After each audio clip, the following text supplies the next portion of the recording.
everybody. I'm Matt Monty. I'm joined by Sean Gallagher here. We are in Lansing, Michigan today. So take me through a little. So you're number 12 on the leaderboard, which is pretty amazing.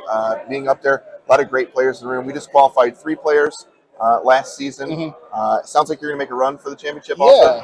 Yeah, I'm going to make a run for it. I have a little bit of driving to do. I mean, I drove 10 hours here, and then I have Chicago, which is like 6 or 7 hours at the end of July. But depending on where we're at there, I mean, I'm going to keep driving to all these. Very cool. Well, we're happy to see you. I know I've seen you a bunch, and we've kind of gotten to know each other a little bit. Just, in passing, I come check in every so often. Like, hey, how's it going? Hey, how's it going? You know, you and I are pretty easy to spot. You're in this outfit. I'm in this. So we're probably like 2 of the easier people to spot. Right. So tell me a little bit about you and I just talked a little bit.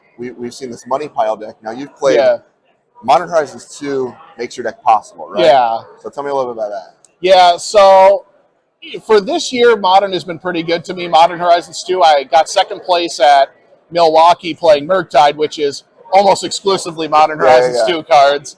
And then I decided that deck wasn't expensive enough, so I decided to play 4-color. Perfect. You gotta have 80 cards. So why not, man? If you got the money, spend it. Exactly. So I don't have a lot of friends, so I have a lot of money to spend on Magic cards. So I have my Modern deck money pile, and then just plays all these busted Modern Horizons 2 cards, and then the talk of the town is what's going to get banned next. Yorion, Wrenn and Six, who knows? But yeah, it's really interesting. So I came over actually and watched a little bit of your match at the end there. Yeah. If I'm on the opposite side of the table trying to play against Solitude, Fury, Forced Negations, it's really difficult. Now, back when I was playing a bunch, it's pretty heads up. I thought to you, and I'm like, oh, cool. I know what we're playing around for the next several turns. Yeah. Nowadays, and if you have mana up available, nowadays it's like, well, what are they going to do? Are they going to bounce my stuff? Are they going to cycle? Are they going to, all the evoke cards and stuff like that? Yeah. It's really difficult to play around your deck. It's probably really difficult to play too, right? Yeah. Yeah, it's pretty difficult to play, but the one nice thing about the deck is even when you're pretty far behind me, my opponent last round had 5 creatures in play, and I just got to blink my Yorion with an Ephemerate, blink out 2 creatures, and cast a Supreme Verdict. Like a 5 or 6 for 1. So you have a lot of these cards that kind of just maximum value. I mean, Expressive Iteration, we all see how busted that card is. So when you're just playing 2 for 1s, it's really easy to come from behind. That's one of the powers of playing Money Pile for sure. Yeah, it's a sweet deck, that's for sure. So tell me a little bit about the team you're on, Arclight Gaming. Yeah, so I've been a part of Team Arclight now, co-captain with Nicole Callahan, Lady of the Crease. We have a couple of people who are actually playing on the Energy Circuit. Piper Powell, who won, I want to say, in Milwaukee, I think, maybe. She won playing Living End, which was awesome to watch. And then she ended up top 8ing the next day playing Blue Red Delver. Yeah. So she did really well. Team Arclight is mainly about our team working together, kind of making sure everyone's able to get to the next goal, less about the individual accomplishments, and making sure that we're all working together to help each other get to that next goal. Very cool, man. Well, we got 1 qualified for champs. You're probably, hopefully, next, man. Number 12 is a great spot to be. And, obviously, today's the start of the next season. So, making a good push for it. Got a great deck. How do you feel about tomorrow? That's the one thing I want to ask about, too. Yeah, so I'm playing Yorion today. I figured, why not play it again tomorrow? So I'm playing Blue-White Yorion tomorrow. The reason I like the deck is because it has a reasonable Phoenix matchup. And I think that with Winota being banned, people are going to kind of gravitate towards Phoenix being one of the better decks. So why not play a Broken Companion in that format too, I thought. So. Very cool.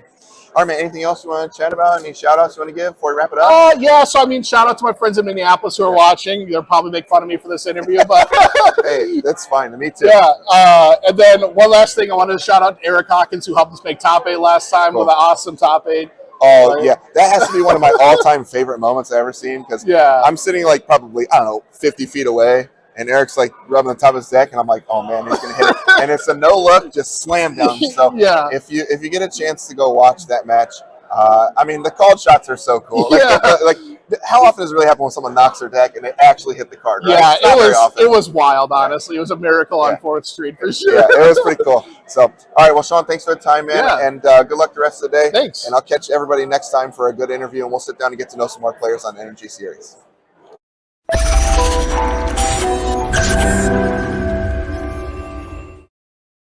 That was awesome. I love, something about just esports in general is getting to know the players.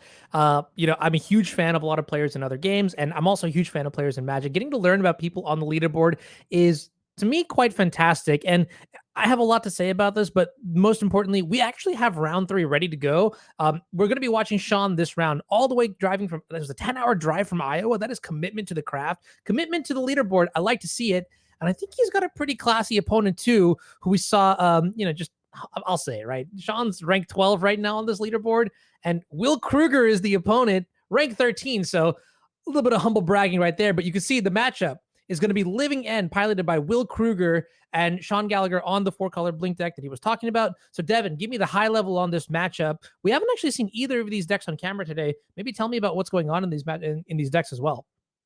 So this is a fairly interesting matchup where the Living End deck is obviously trying to assemble a lot of cycling creatures and then resolve a Cascade spell, which is going to cascade into Living End. Now, there's a couple, interesting interactions in this matchup. Specifically, I mean, obviously there's Endurances, whether or not Sean has those in their main deck, and Endurance obviously very powerful because it can, remove Will's graveyard from, for a turn. And the other thing is Solitude. Now, there's going to be spots where Will potentially is going to be in a situation where he wants to fire off like a mini Living End, as it were, only a couple of creatures. And if Sean has a Solitude in hand, Sean can pitch the Solitude in response to that and then get the Solitude back off the Living End. So kind of watch out for that as well. Okay, yeah. Well, both players are here 2-0 today. Great start for the event. 12 and 13. Honestly, it's kind of crazy because they're so close in the leaderboard. This match is actually going to mean a lot because potentially whoever comes out ahead here is effectively like close to knocking the other person out, putting them further away from a top 8 while getting yourself closer to a top 8. We see her on turn 1. Will did cycle. I believe that's the Sidewinder, right? Forcing mana. And now Grief pitching Architect. Yeah, so we're going to do a check here to see whether or not Sean has any interaction, like Endurance. 2 Teferis. Well, can't take both of them, so we'll definitely go ahead and take one of them. But yeah, that is really, really good for Sean, because Teferi is another one of those cards that, the static ability on Teferi, rearing its ugly head yet again, preventing Will from being able to, it stops Cascade, essentially, because the spell is in the stack, which means you can't play the Living End because it is technically at instant speed, so... Yeah, and I do want to give a shout out to Will here. That was a tight play here. You on the draw in this game, and you understand that Teferi is one of the critical cards in the matchup. So playing it on turn 2, very important here to potentially get rid of Teferi. Now, Sean Gallagher, maybe game 1 deck just built a little bit better, has 2 copies of Teferi in the opener, and so this is going to be a huge element coming into game. Into the upcoming turns. Let me ask you this: now that you know the Teferi is there, how are you preparing for it? How does your game plan change going from this board state to potentially one that is winning? So Will's got a couple of ways around it. First and foremost, he could have Force of Negation, which there it is. Just picked up a copy of Force of Negation. That is an incredible pickup. So now we can just, that's our cleanest answer to Teferi. Just go ahead and force it, untap. Hopefully, maybe Will has a Cascade spell. But yeah, that was going to be my, the other interaction is Otawara. Will can set up a spot where he can go end of turn, bounce the Teferi, untap, play a Cascade spell. Just kind of do it like that.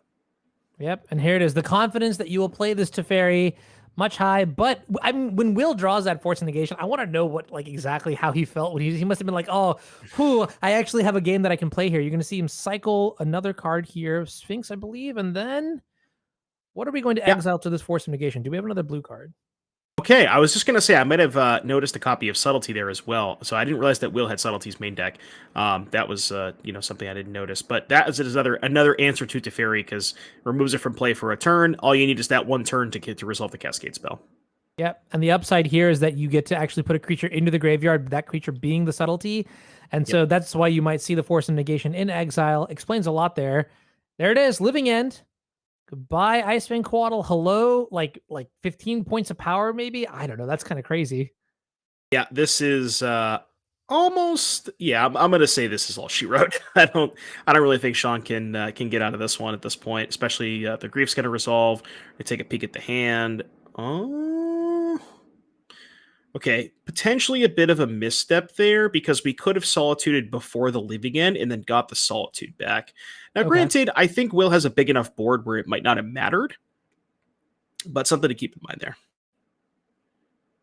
Yeah, super interesting. What did we actually exile to the... it looks like we may have exiled... can't tell what's been exiled to March. Okay, that seems about right. But yeah, potentially if we had gotten rid of maybe another creature, then we could have used the Teferi to bounce something else. But even then, it's just a losing proposition here. So I do agree that one way or another, it's going to be quite the wrap there, as Will Krueger takes this game as fast as turn 3, Living End up 1 game against 4-color Blink here.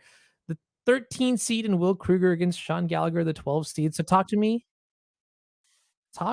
about sideboarding here. I mean, Living End is honestly one of the more powerful, proactive, but linear strategies, especially in game 1. You get to leverage,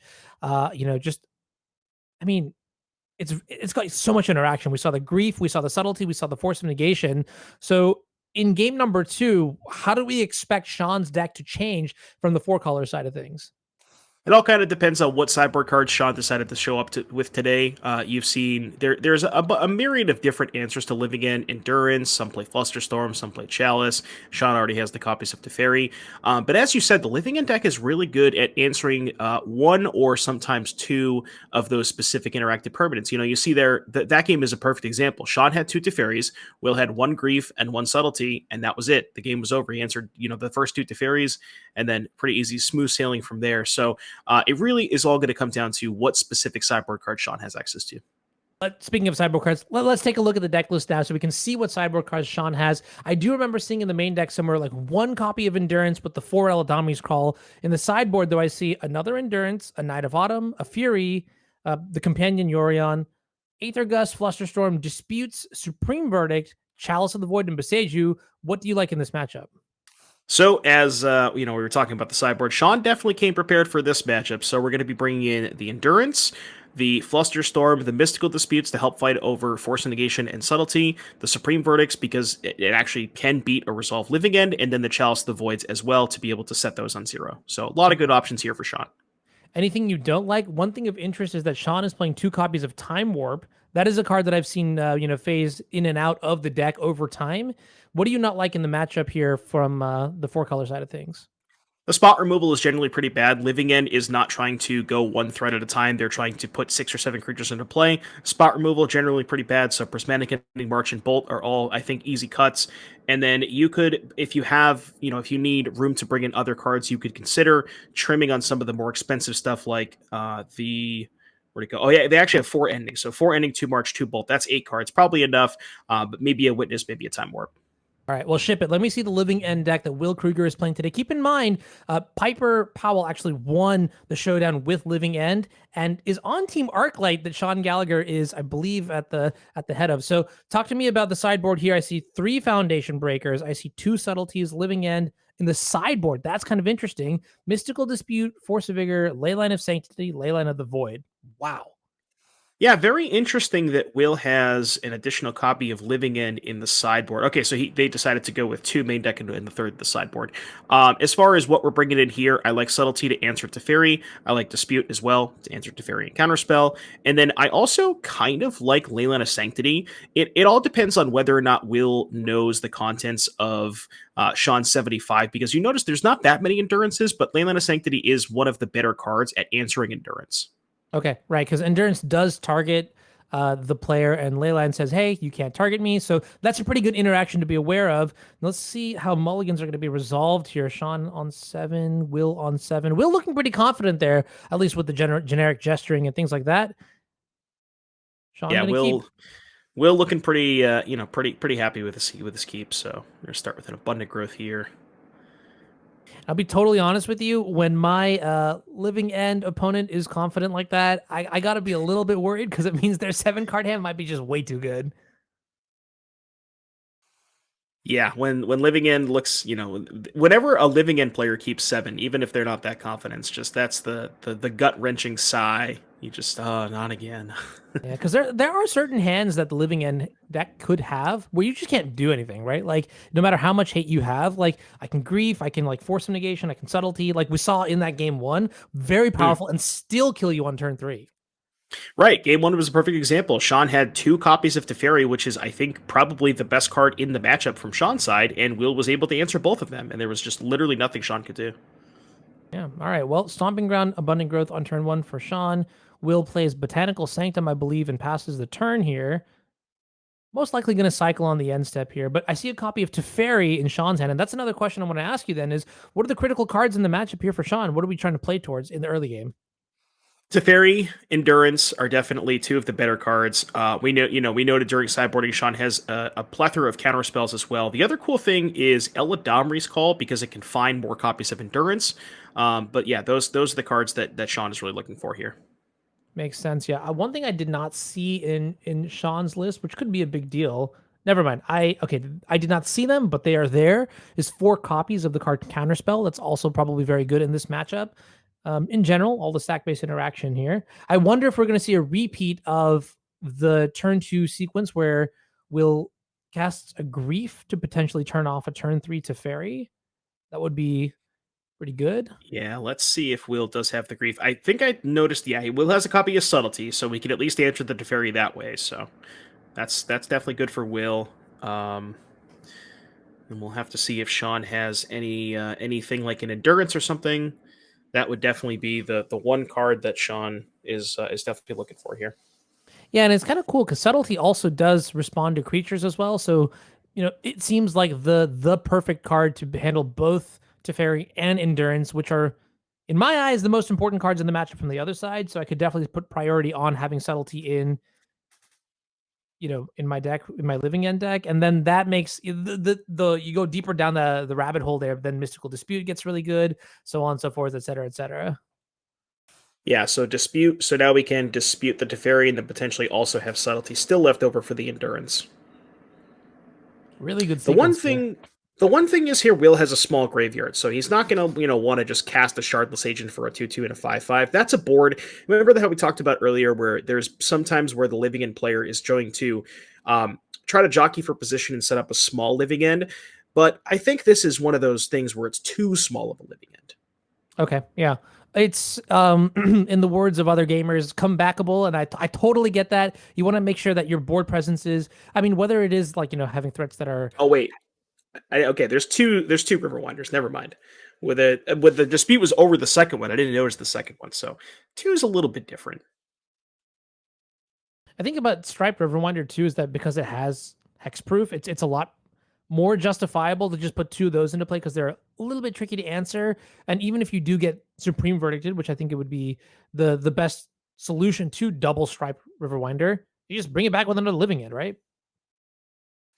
Yeah, so Will's going to pass here. The other cool interaction there was if Will suspects that Sean has Endurance, what you could have seen was that Will cast Shardless Age and puts Living End on the stack. If Sean goes for the Endurance and you get to play the Subtlety on the Endurance, you then get another body off of it. So if it's one of those situations where if you suspect your opponent has Endurance, it's actually probably better to go for it than to not go for it because you get an extra body out of it. Okay, yeah, that's like next level, like playing the player or playing the deck. I like that. That's the kind of calculation process that you use to, I don't know, win events and things like that. I like that a lot. Now, that being said, going back to this match, Wrenn and Six doesn't seem to be generating like as much value. I mean, actually, now that I think about it, Wrenn and Six in this matchup, how do you feel about it? It's interesting. It's not going to. It is a slow card. It is nice to be able to hit all of your land drops. So the cool thing about Wrenn is you can keep kind of a land light hand. You know that most of the time Will's not going to fight over it with something like a Force Negation. So you know that Wrenn's pretty much always going to resolve. So you can kind of keep these land light hands that tend to have more interaction. Okay, well, Wrenn is on 6 right now, so it's getting very, very close to, using the ultimate, getting that very, very powerful emblem that lets you rebuy instants and sorceries with Retrace. Although I wonder, in this matchup, what kind of cards would you even be buying back with the emblem there? Counterspell is the big one. That's one where if Sean has access to Counterspell and a Wrenn emblem, that might be good enough. Okay. Yeah, you mentioned that, we're trying to cut all of our targeted spot removal, like Lightning Bolt or Prismatic Ending or March. And in that situation, then I have to wonder is like, what else is left in the deck that you can actually buy back with Wrenn? I suppose Eladamri's Call is a cool one, but Counterspell seems very important, like you mentioned. Yeah, Eladamri's Call, because you can have continuous access to more endurances as well, which is definitely something that Sean would not mind. Having more, not just endurance as well, but even just getting more threats to get the game over quickly. So, you know what? We'll see some action here. Yeah. So Shardless Agent on the stack here with the Cascade trigger. We're going to find the only cascadable spell, which is Living End, guaranteed. And that might just be enough here. Now, I wonder, we waited till turn 4, so potentially there's the chance that Will Krueger is holding up like another counterspell, something like another... Oh, we are going really deep here trying to find this living end. It's still in the deck, just double checking.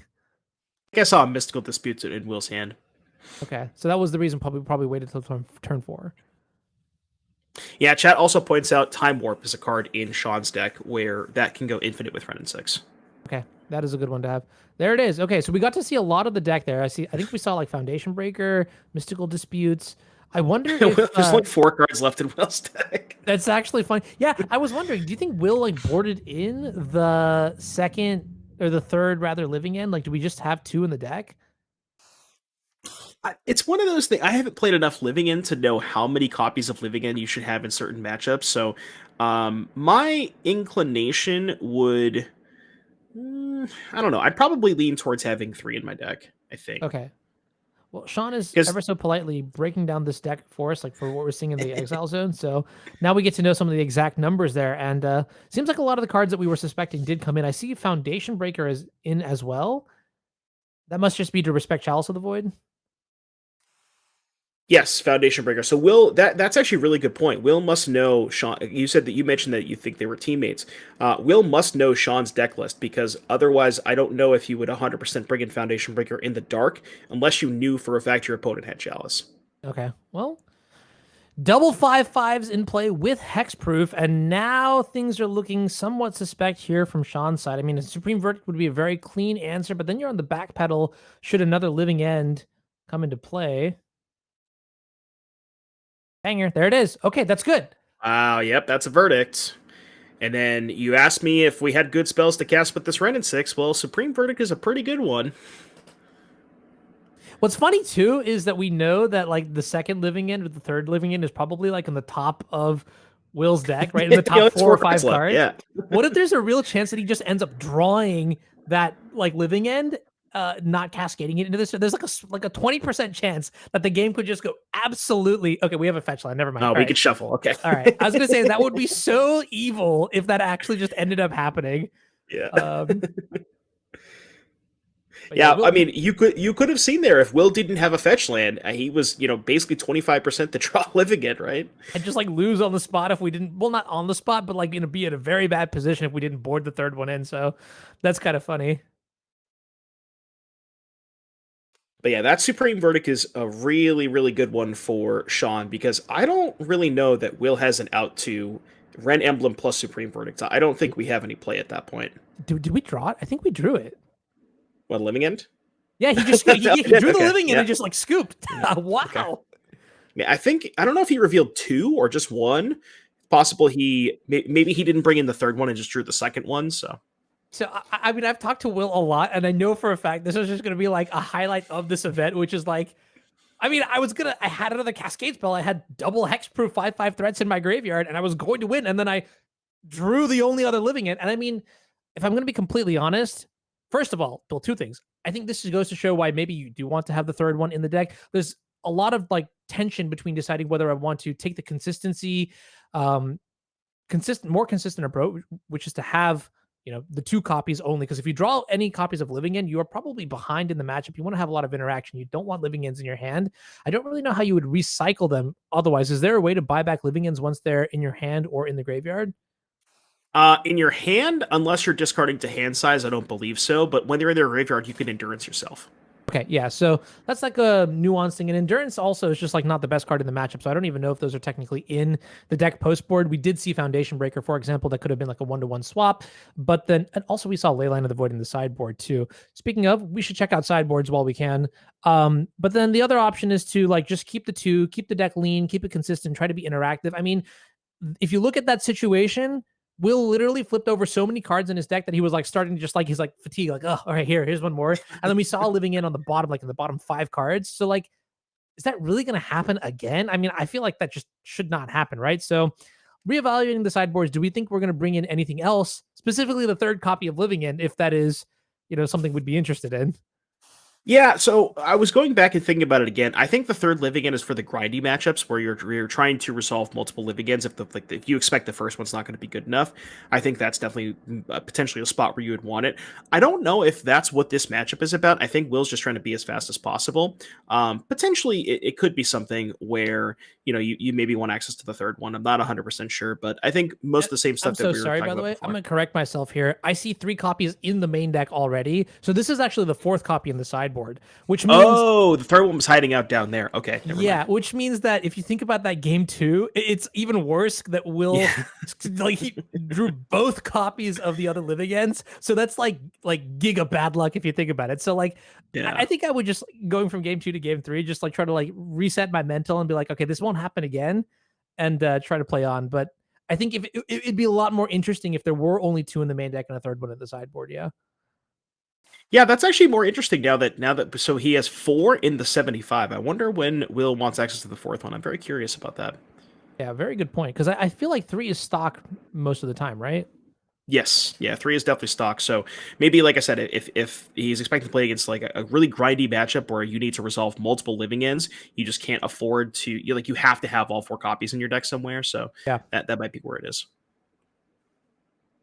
All right, well, looks like we're keeping 7 on both sides here. Steam Vents and a Tapped Breeding Pool, and Sean also going to be fetching up here. Is that a Triome of some variation and a Hallowed Fountain? Ketria. Oh yeah, perfect. Now you have all your colors. I guess you can't cast Wrenn and Six off this color combination, but mostly everything else should be fine. Yeah, we're fetching main phase, right? Unless this is Sean's turn, right? So we're fetching, I believe. So it fetch main phase pass. To me, that screams something like a counterspell. Oh, okay. Maybe you're trying to get counterspell mana right now so that your opponent can't do anything in response to the fetch, like Violent Outburst, perhaps. So I kind of like that. No, actually. that makes a lot of sense. Yeah, that's a very, very good point. Because you don't want Will to be able to respond to the fetch. And yeah, wow, look at that, right? Violent Outburst right there. So heads up, play there. 5/5 hexproof. Yeah, I mean, do you think this is going to be enough to win the game? This is kind of a risky proposition because not only do we have Supreme Verdict like we saw earlier, but if we get a couple more snow-covered basics into play, Ice-Fang Coatl could literally flash into play and profitably block the Sidewinder. So this is, I'm going to give major props to Sean here for the way that he played that turn sequence. Also going to say, Will, understanding this threat is so good in the matchup that I think I'm just going to go for it and see where it goes. I mean, do you believe in the Sidewinder that could? It's definitely good. Like you mentioned, the Ice-Fang Coatl can be a little bit awkward here because Sean currently has no snow basics. The other thing that this kind of tells me that if Will's willing to fire that off, it could tell me one of 2 things. Either, like you said, he values the Riverwinder as just the single best threat in the matchup, or maybe this is a spot where he wants the 4th living end, where he figures he can fire off an early one, maybe get in 5 or 10 points of chip damage, and then the 2nd living end is the one that's going to end the game. Okay, yeah, those are really good points here. And it looks like Eladamri's call actually tutored up an Ice-Fang Coatl from what I can tell, which is, not the best on this board state since it doesn't have Death Touch just yet. But, you can play towards it. You're at 17 life, and if you draw into more Ice-Fang Coatls, you might even be able to speed run your snow-covered mission, whatever you want to call it. I don't know, just acquiring Death Touch on the Ice-Fang Coatl, I suppose, and do it that way. So Will's, it feels like Will's, you're gonna think this is a weird, just throwing out the grief. Will's trying to play kind of like a Delver of Secrets type game where it's just protect the queen. He's gonna put 1 threat into play.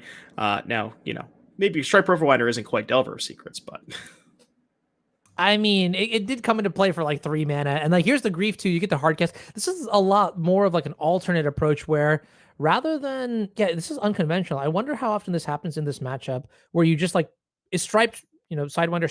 Sorry, is it Riverwinder or Sidewinder? Riverwinder, I think. It's Riverwinder. I keep calling it the Sidewinder. I don't know why I think that. But the Riverwinder seems so good at this stage that maybe you could just write it to a tempo of victory. I mean, you see the grief there to potentially get rid of Ice-Fang Coatl or other options here. The fact that it's a 5/5 hexproof card is what I think makes it really good in this matchup, right? Right, exactly. Verdict is the card that I'm a little bit, that's the one card that Sean could definitely have here as like a slam dunk to be able to answer the Riverwinder. But then even if, let's say, for example, Sean has a Verdict here, now you put a second creature in the graveyard for Will. So if Will has something like a Shardless Agent, you just get back the Riverwinder, and now you also get the Grief back too, so. Okay, well, 4 mana in play here from Sean's side. I see a copy of Teferi in the hand, but that doesn't really do anything. But we're passing the turn. Means we might have something. Maybe we just value the Ice-Fang Coatl? It's very odd because Sean got the Coatl and then didn't fetch a basic last turn. So I guess he's just content with chump blocking. Maybe he felt like he didn't have enough base here, or they didn't have enough access to fetch lands to get more basics.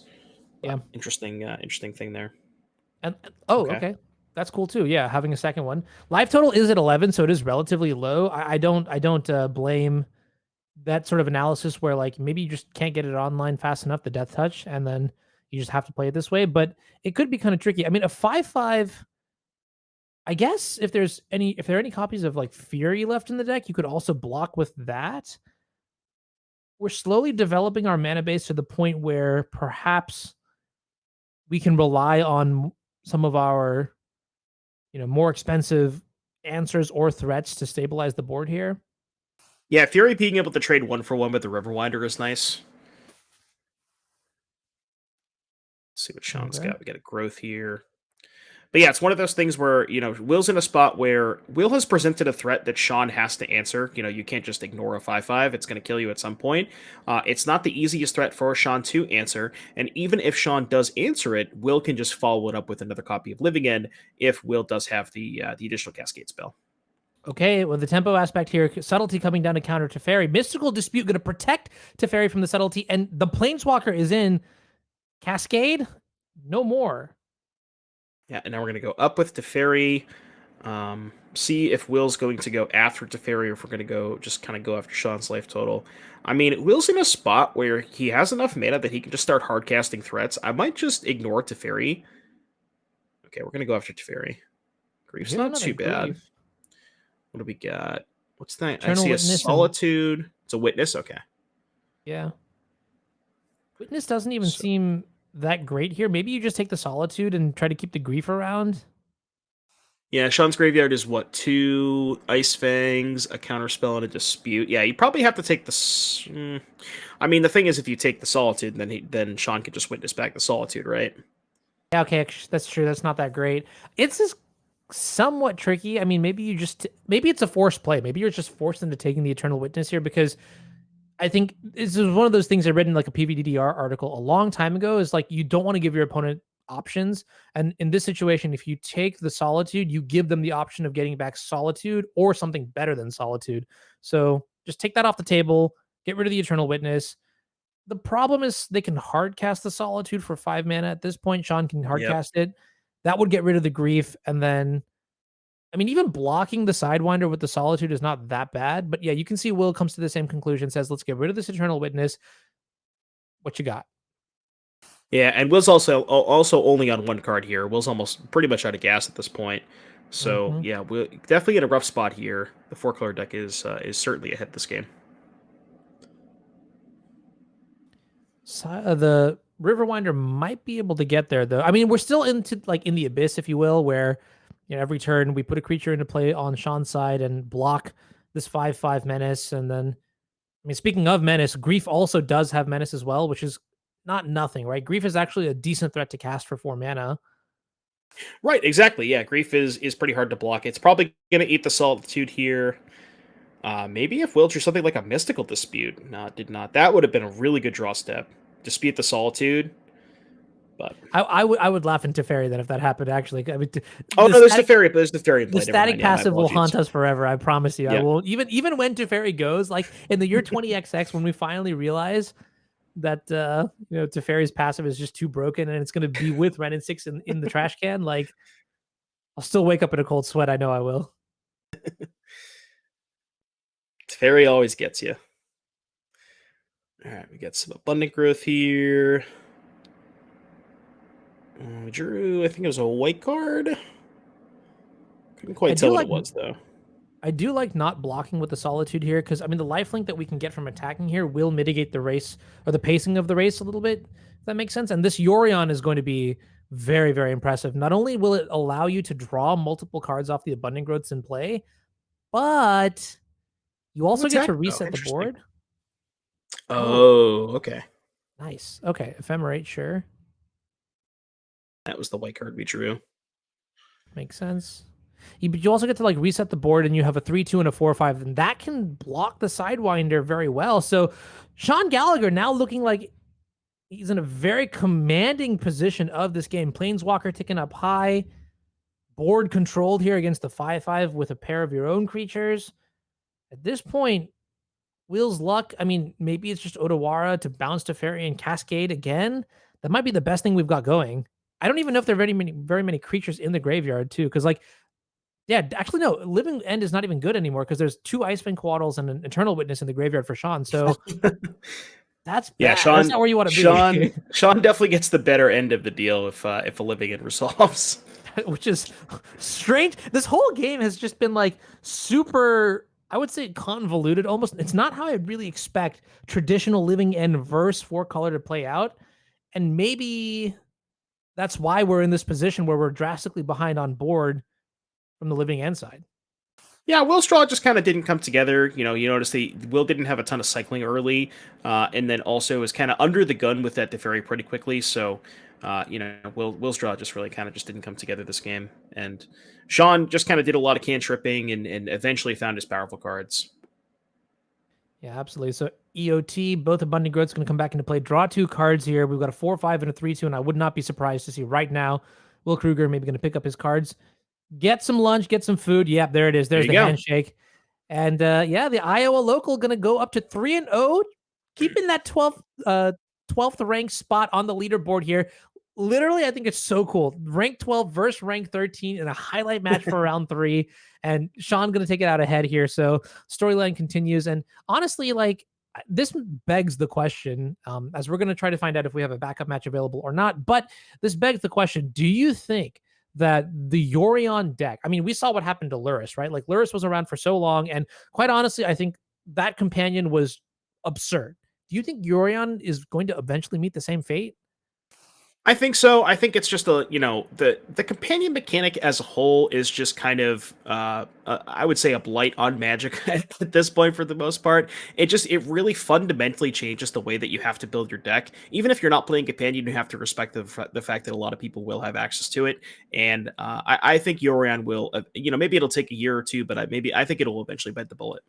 Okay, professional opinion right there. I wonder if people who are watching agree or disagree. If you do, let me know. And if you do, or don't, either way, hit the follow button. Would really appreciate it. We're here in Lansing, Michigan. Going to get into the backup match right now. Let's check it out, see what we've got going on here. I'm pretty excited for our 6th match of Magic here, as we've got Scott Pulera on Esper Reanimator playing against...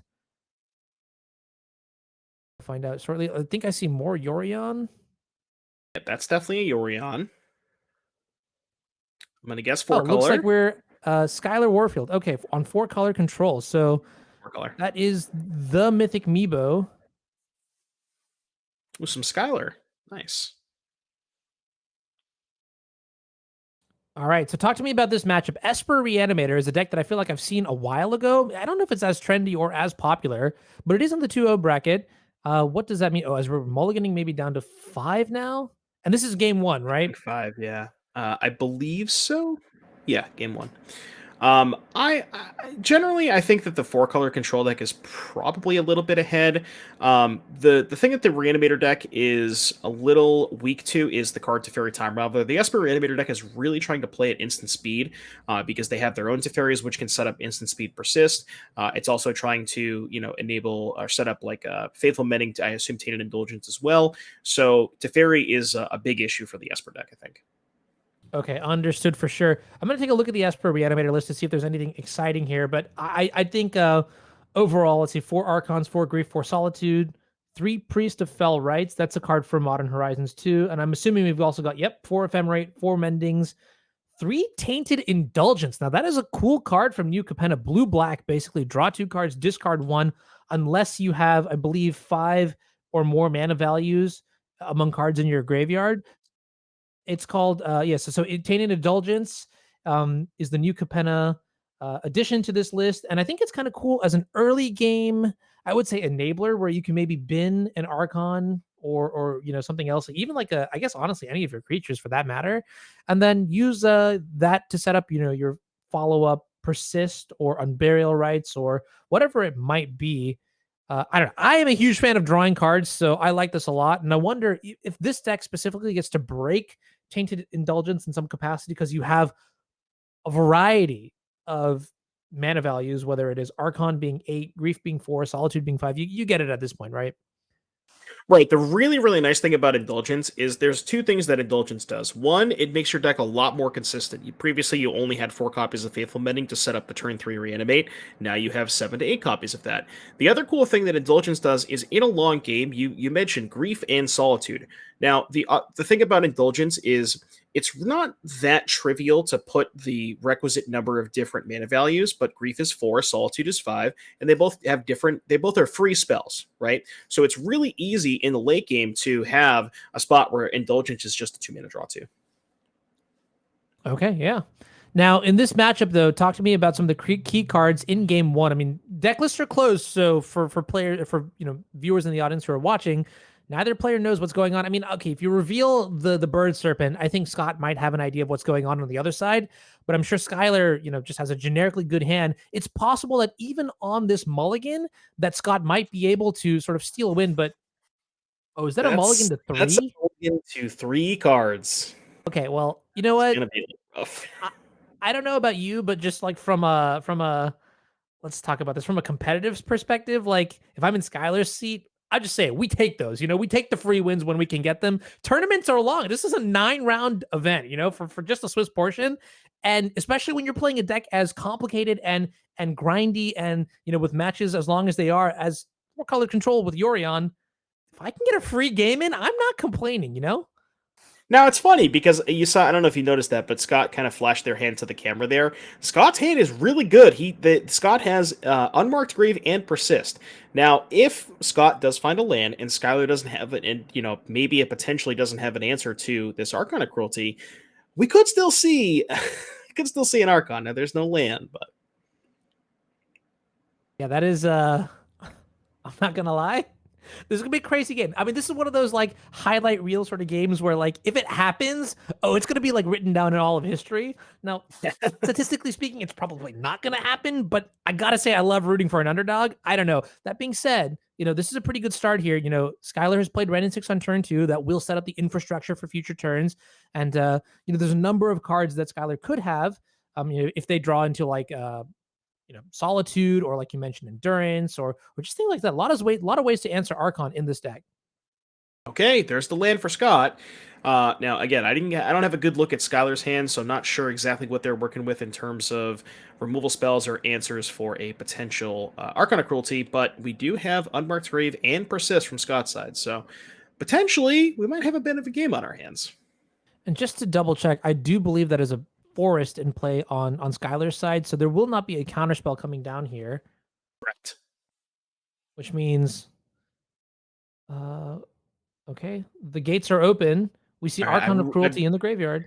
I'd really like to see take a peek at Skylar's hand here to see what they're working with, whether or not we have an answer to that Archon. And okay, that's an answer, unfortunately, for Scott.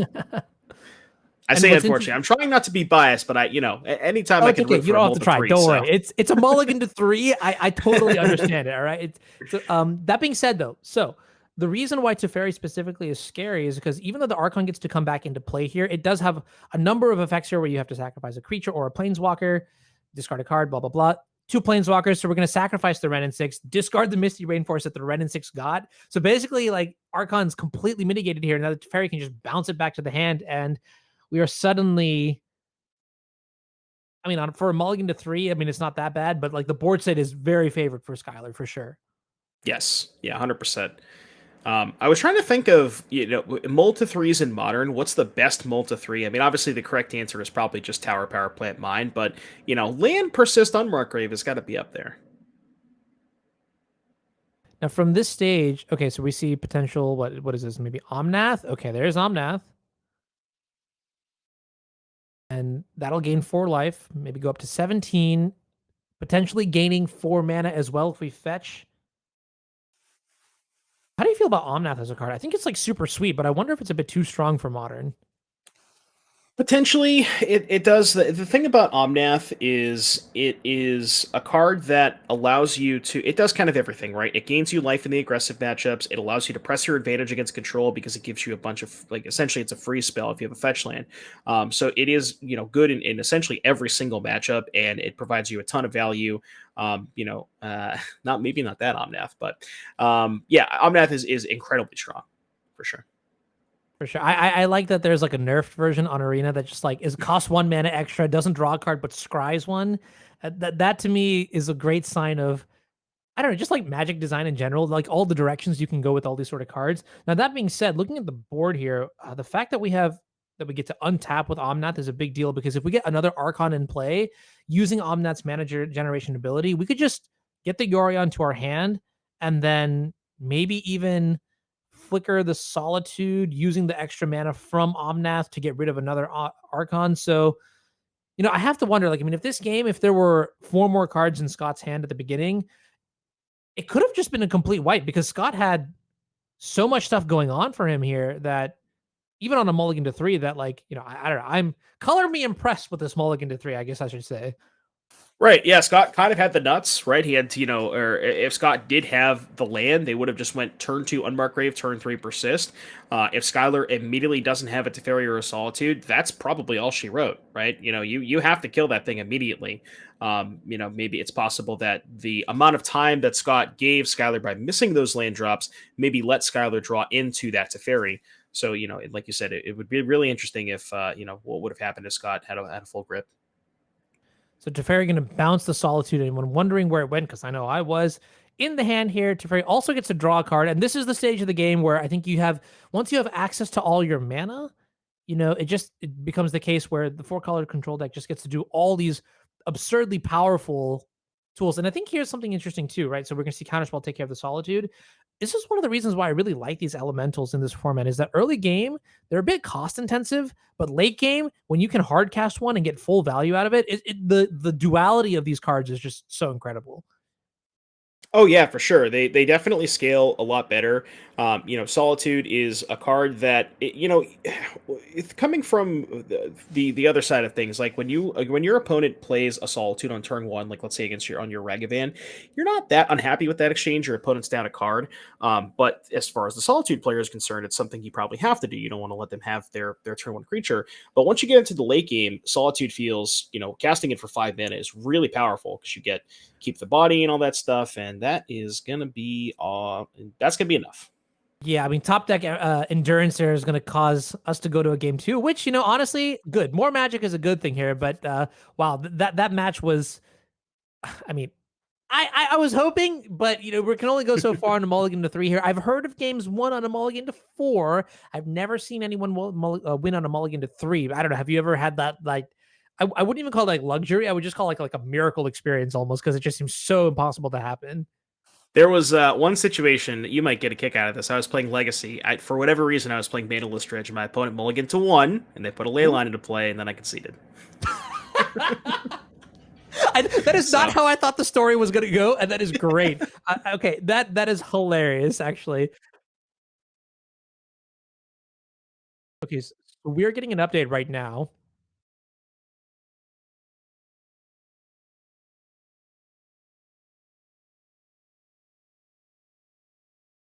Okay, so just hearing what's going on right now, Scott has actually, so we're watching a time-shifted match. There's only 2 minutes left in the round, so I'm going to use the powers of technology to tell you that Scott won game 2. We're going to go into game 3. It's a little bit more bit more of stakes on the line here. So let's get into the game 3 and see what's going on here.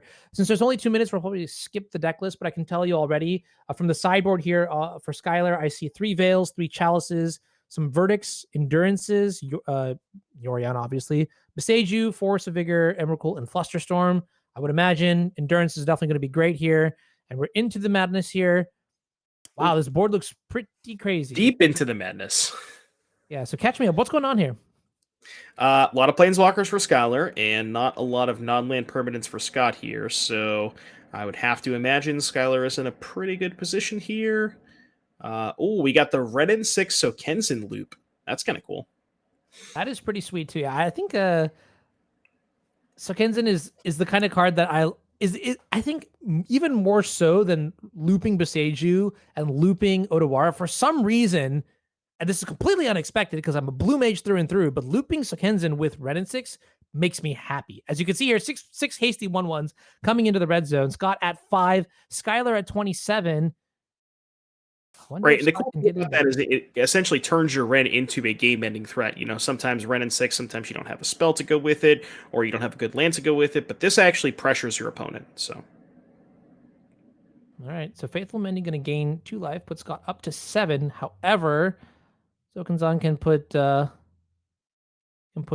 2 more tokens into play, and yeah, that's going to be the writing there. So Skylar Warfield going to go to 3-0. In what seems to be a pretty convincing victory here for 4-color control. Yeah, I mean, honestly, the 4-color control deck is just so good. I think at the beginning of the cast, I mentioned that if I was to play a deck with the goal of just like super try hard winning, like I would play probably the 4-color elemental deck. It's got a lot of vibes that I really do like. A lot of good answers, good counter spells, good threats. Looks like time was just called in the round here, but obviously I'd probably try to play something more fun too. Like you mentioned, like the Nisif Tameshi combo deck. That one to me speaks very well. Why don't we then go ahead and cut to a break right now? We'll be back in a little bit as the next round does start. We'll have more feature matches, more magic. Hopefully we can get another interview. I really, really like the interview. Getting to know the players on the series is great. Don't go anywhere. And if you haven't already, go get your snacks, go get your drinks. That was round 3. We've got 9 rounds today, and we're playing the first round of the top 8. So get committed. Let's be back.